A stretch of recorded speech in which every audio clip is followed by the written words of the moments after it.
Hello, Ultra Street Fighter 4 again, everyone. Look at it. Look at it. I hate this game. This is the worst version by a mile. Anyway, I was playing it again the other day, and I actually went online. I went online and played against one of my old friends. I won't name him. He knows who he is, but I'll say he was one of the strongest camis in the UK for the time of the game's lifespan. Very strong ground game, pretty strong in all areas really. Couldn't really condition him, but this is kind of like the reason for this video, and so I'm going to show that anyone can be conditioned if given the right stimulus. And I'm going to show how conditioning in just one small area of the match, which you'd probably think means really nothing in the grand scheme of things, how it can have such a massive effect on the match when you're paying attention to what you're doing and you're actually playing a multiplayer game, a two-player game, instead of just playing your character. One thing I see from a lot of guys is that they play the character. I don't mean the other person's character. They play just their character as if it's a one-player game. The strongest players are able to read the match, read the player, and control the match through suggestion and conditioning of the opponent.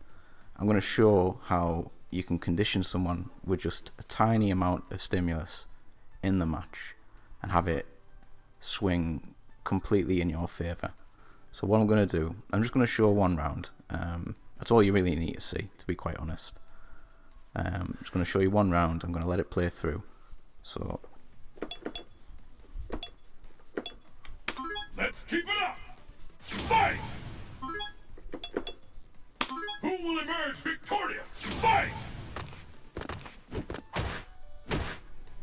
Counter strike! The fight is underway. Which of these two challengers will win? With that, the fight is officially underway!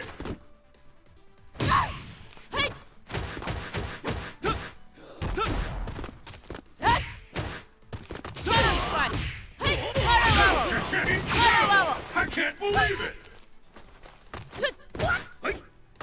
Watch closely! It's now or never!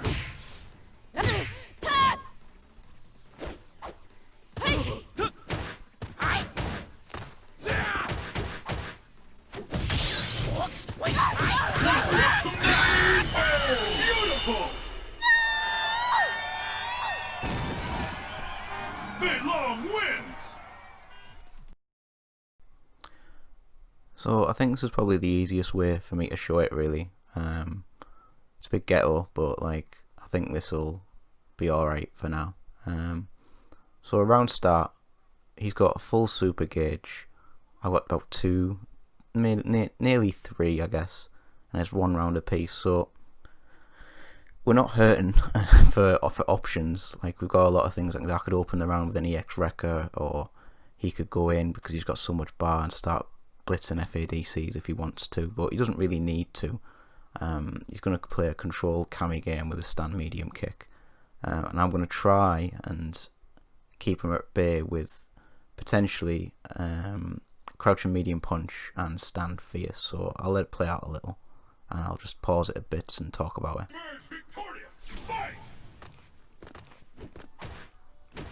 So first off, could have DP'd there, but that is just, it's super risky at that point because he could just very easily just do an EX dive kick and it would just stuff the flame kick there. It's not worth the risk, I would say, and what he was doing there to mitigate any potential DP as well, even though he didn't go for the EX dive kick, he used jumping strong, which has like a kind of downward hitbox, the same as Fei Long's jumping strong as well. So he was always thinking of that just in case, so that was like good thinking there, try and mitigate that. I mean, both come out unscathed there from it, so it's kind of back to neutral again. So he's whiffing dive kicks to bait out DP. So something I should have been doing there really is buffering heavy punch, because really I wasn't going for the close heavy punch. I was going for standing fierce, the fast standing version, And the main reason to do that is to deter Cammy from walking in and baiting a low attack with a jump in, an EX dive kick, basically to try and blow up any kind of potential crouch tech and low poke attempts. If you use the stand fierce, it's got long range, plus it'll hit Cammy on the way up, so it's a good thing to do. What I should have done though, like I said, is I should have buffered Wrecker just in case he walked into range. That happens a lot more in the ultra version of Fei Long than anything else because of the increased range on his close fierce. So he's me being a scrub and jumping in now. Okay, so what was that? That was a jumping shot. Fairly low risk, but it was also a means of setting up a frame trap. But what I went for there, I just set it up with a block string, a specific block string as well. Close jab, crouching short, which is option. I don't think I option selected it there. No, I didn't. And then a crouching jab after that, followed by a crouching strong. And then after this, I'm just going to try and test the waters with a focus attack. Keep that in mind though, that block string, because that's important. See exactly what I was saying there. If they go for the crouching strong, you can blow it up with the EX dive kick. So set up a wall here. See, that's an interesting thing as well, using the focus attack to get through EX dive kick. I mean, forward dash is still pretty good. If you do that, you're usually at frame advantage, but in some situations, because of Fei Long's forward dash, you can actually dash underneath it. The only reason I didn't confirm from that is because I thought I was closer than I actually was.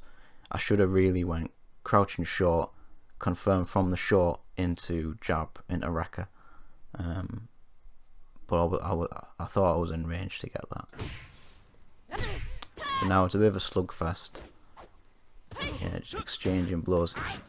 And obviously I've got a super now. I need to establish the fact that I can do my super from a low forward, crouching strong towards heavy kick.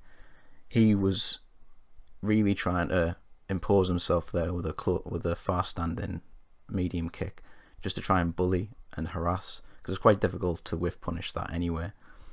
I had to basically say to him, you're not doing that over and over again. I'm going to throw this out and I am going to confirm it.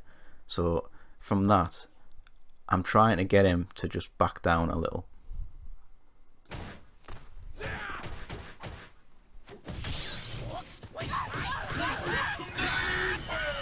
Okay, so let's rewind that just a little bit.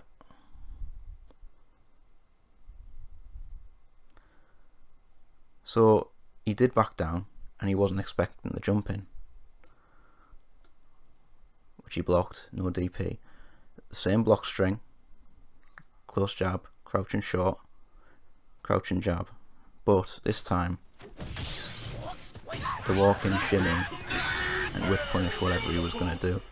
Now a lot of that, you can't normally whiff punish a crouching short just on reaction. The idea there was, the conditioning was to set him up to think that the previous block string that I did, I'm going to go in for a throw there because I'm looking for damage, because previously I didn't get anything from it. And also he was looking for a focus attack too. When I walked in, I looked like I was going to do the throw, but then moved out. He obviously was crouch tech, and you can see in his inputs there that he was doing that. But the fact that I knew that he was going to do that, I knew that he was looking for that crouch tech, because I was looking to bait his defense basically, allowed me to not necessarily react to the crouching short, but basically just to react to anything he was going to do, because I knew I'd removed a lot of his other options there at that situation and made him think of only one real option. And that's why in the entire match, the entire round there centered around just that block string, him blocking that initial block string. And I mean, look how violently that shifted, man. That was like nearly 50% life.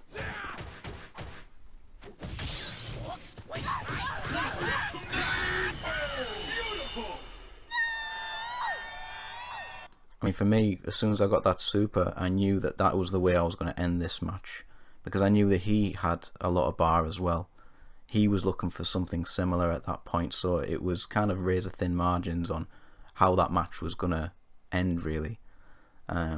So it needed to end decisively. Either it was going to end with me eating a low forward into drill, into super, or he was going to take the low forward into super as well.